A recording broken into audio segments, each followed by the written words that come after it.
কখনো না নিজেকে অন্য কারোর সাথে কম্পেয়ার করো না।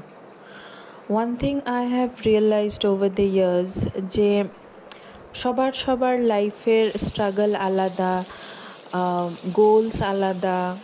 তো এই ভেবে কোনো দিনও এই চিন্তাটা করো না যে আমি আমার লাইফে কেন আনসাকসেসফুল, আমার ফ্রেন্ড কেন এত সাকসেসফুল, ওর কেন এত টাকা, ওর কেন গাড়ি, ওর কেন বাড়ি। তুমি এই জিনিসটা ভেবো না। তোমার লাইফের স্ট্রাগল কিন্তু সবসময় আলাদাই ছিল ওর থেকে। তুমি জানো না ওর ফ্যামিলি সাপোর্ট কতটা, তুমি এটাও জানো না যে ও নিজে এই জিনিসটা গড়ে তোলার জন্য কতটা চেষ্টা করেছে বা কতটা হার্ডওয়ার্ক করেছে। এবং তুমি যদি সেম জিনিস অ্যাপ্লাই করো বা তুমি ওর থেকে ইন্সপিরেশন নিয়ে যদি তুমি নিজের লাইফে এগোতে চাও, তাহলে তুমিও একদিন সাকসেসফুল হতে পারবে। আমি এখন অ্যাট প্রেজেন্ট নিজেকে আর কারোর সাথে কম্পেয়ার করি না। এই জন্য না যে আমি সাকসেসফুল বা আমি আনসাকসেসফুল, এই জন্যেই যে আমার লাইফের স্ট্রাগল অন্যের লাইফের স্ট্রাগল থেকে আলাদা।